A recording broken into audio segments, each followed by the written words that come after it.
গৌৰৱ গগৈ পাকিস্তানৰ ISI তেওঁ এজন এজেণ্ট হয়। ঘৈণীয়েক বেছিকৈ এজেণ্ট, তেওঁ অকণমান কম কৰি এজেণ্ট। আৰু ইয়াৰ বহুত প্ৰমাণ আমাৰ হাতত মজুত আছে। মই মাত্ৰ নৱেম্বৰ মাহটো, যিহেতু অক্টোবৰ নৱেম্বৰ মাহটো অসমবাসীৰ মূৰত আন এটা বেদনা ভৰা খবৰ আছিল, সেই সময়ত ৰাজনীতি কৰিলে বেয়া দেখি কাৰণে বিষয়টোৰ পৰা মই আঁতৰি আছোঁ। কিন্তু মই আজিও অসমৰ মুখ্যমন্ত্ৰী হিচাপে ক'ব বিচাৰোঁ যে গৌৰৱ গগৈয়ে পাকিস্তানৰ লগতে আছে আৰু আগৰ পৰাই তেওঁৰ সমগ্ৰ পৰিয়ালটোৱে পাকিস্তানী ISIৰ এজেণ্টৰ দৰে কাম কৰি আছে। গতিকে তেওঁ পাকিস্তানক ক্ৰিটিচাইজ কৰিব নোৱাৰে। যিকোনো এটা ঘটনাৰ পিছত তেওঁ লগে লগে ক্ৰিটিচাইজ নকৰে, গধূলিৰ ফাললৈকে অকণমান ক্ৰিটিচাইজ কৰে। তাৰমানে ইন দি মিন টাইম তেওঁ পাৰ্মিশ্যন লৈ লয়।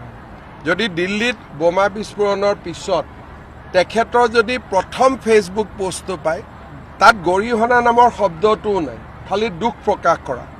যেতিয়া লিখি হ'ল, তেতিয়া তেওঁ লাহেকৈ গৰিহণা শব্দটো যোগ কৰি দিলে, একেবাৰে মনত কষ্ট লৈ পেলাই। আৰু তেওঁৰ সাহসো নাই সন্ত্ৰাসবাদৰ বিৰুদ্ধে মাত মতাৰ কাৰণে। আৰু এটা বিৰোধীৰ যেতিয়া চৰকাৰ গঠন কৰিব, ফাৰ্ষ্ট প্ৰায়ৰিটি লুৰিণজ্যোতি গগৈ, এখন চৰকাৰ জানো বিয়াখন ফাৰ্ষ্ট প্ৰায়ৰিটি হ'ব? চাওক, যোৱাকালি যিখন মিটিং হৈছিলে, সেই মিটিংখনৰ উদ্দেশ্যই আছিলে বিয়াৰ দিন বাৰ ঠিক কৰা। বেলেগ কাৰণে এখন মিটিং নাছিলেই। আৰু সেইকাৰণে বিয়াৰ কালিতো 2 ঘণ্টা সময় 1 ঘণ্টা সময় অকল বিয়াৰ কথাই আলোচনা কৰিলে। কোন বিয়া হ'ব, কোন দৰা হ'ব, কোন কইনা হ'ব, ক'ত ৰিচেপশ্যন হ'ব, এইবিলাকে তেওঁলোকে আলোচনা কৰিলে। কালিতো পলিটিকেল কথা একো আলোচনা কৰাই নাই তেওঁলোকে। চাওক, 3 গগৈ 3টা থাকি গ'ল, আমাৰ লগততো আৰু বহুত গগৈ আছে। গতিকে মই ভাবোঁ যে তেওঁলোকৰ যিটো ৰাজনীতি, সেই ৰাজনীতি যদি তলে তলে চলি আছে, আমি ওপৰে ওপৰে ৰাইজে দেখাকৈ কাম কৰিছোঁ। আৰু সেইকাৰণে অজস্ৰ ৰাইজৰ আশীৰ্বাদ আমাৰ লগত আছে। ইলেকশ্যনততো কোনো কণ্টেষ্টে নহয়, ওচৰলৈকেও নাহে, নিজে নিজে হাৰি থাকিব নেকি? যোৱা লোকসভাটোতো এজন গগৈ হাৰিছে, হাৰা নাই জানো? সৰ্বানন্দ সোণোৱালৰ লগত এজন গগৈটো হাৰিছে, বাকী গগৈ সকলো হাৰি থাকিব। কিন্তু আমাৰ তৰংগ গগৈ, আমাৰ গগৈবিলাক জিকি থাকিব। চক্ৰ গগৈ, তৰংগ গগৈ, আমাৰ গগৈসকল জিকি থাকিব। কিবা এটা বাঢ়িব, কিন্তু চৰকাৰৰ আমি কাৰো ওপৰতো টেক্স লগাবও নোৱাৰোঁ। গতিকে সীমিত সাধনৰ মাজত যাক যেনেকৈ পাৰোঁ আমি সন্তুষ্ট কৰিব চেষ্টা কৰি আছোঁ। টিউটৰসকলৰো কিবা এটা দৰমহা বাঢ়িব, খালি কিমান বাঢ়িব তাক মই আজি ক'ব নোৱাৰোঁ। যিদিনাখন সিদ্ধান্ত হয় তেতিয়া আপোনালোকে গম পাব।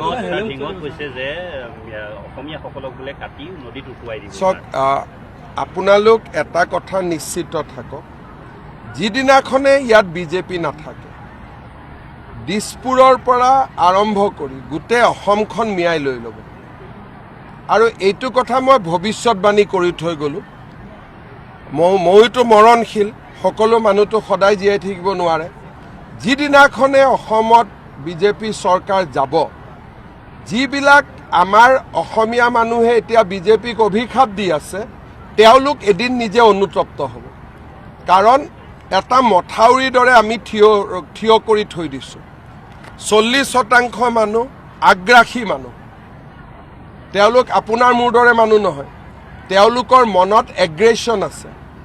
ফেচবুকত যি ধৰণে কথা কয়, ছ'চিয়েল মিডিয়াত বিজেপি চৰকাৰ থাকোঁতেও তেওঁলোকে কিমান বেয়া বেয়া কথা ক'ব সাহস কৰে। আৰু যদি বিজেপি নাথাকে, কংগ্ৰেছৰ চৰকাৰ আহে, তেওঁলোক ক'ত যাবগৈ আপোনালোকে চিন্তা কৰক। এটাটো জনগাঁথনিৰ পৰিৱৰ্তন, আৰু এই ব্যক্তিসকলৰ বহুতে উদণ্ড, তেওঁলোকৰ অভদ্ৰামীৰ কোনো সীমা নাই। কাটি উটুৱাই দিব। কাটি উটুৱাই নিদিয়ে, প্ৰথম মহিলাগৰাকীক ধৰ্ষণ কৰিহে কাটি উটুৱাই দিব। যিটো তেওঁলোকৰ আজিলৈকে যিটো অসমত ইতিহাস আছে, সেইটোৱে হৈছে ইতিহাস। গতিকে মই ভাবোঁ যে ৰাইজে নিজে বুজি পাব লাগিব অসমীয়াসকল একত্ৰিত নহ'লে আমি ক'তো থাকিব নোৱাৰোঁ। এই যে তিনি গগৈ নাম ক'লে, তিনি গগৈয়েতো তেওঁলোকেতো মিয়াৰ আটাইতকৈ ডাঙৰ সমৰ্থক। তেওঁলোক গগৈৰ সমৰ্থক নহয়, তেওঁলোক বুঢ়াগোহাঁইৰ সমৰ্থক নহয়, তেওঁলোক বৰবৰাৰ সমৰ্থক নহয়, তেওঁলোক বৰপাত্ৰ গোহাঁইৰ সমৰ্থক নহয়। এই তিনি গগৈয়ে হৈছে মিয়াৰ আটাইতকৈ ডাঙৰ পৃষ্ঠপোষক। আপুনি গহপুৰখন বহুত ভাল পায় ছাৰ। ছাৰ আপুনি গহপুৰখন বহুত ভাল পায়, বাৰে বাৰে কৰি দিম, ইমান ডাঙৰ ডাঙৰ হৈ আছে, বাকীবিলাকো হৈ থাকিব।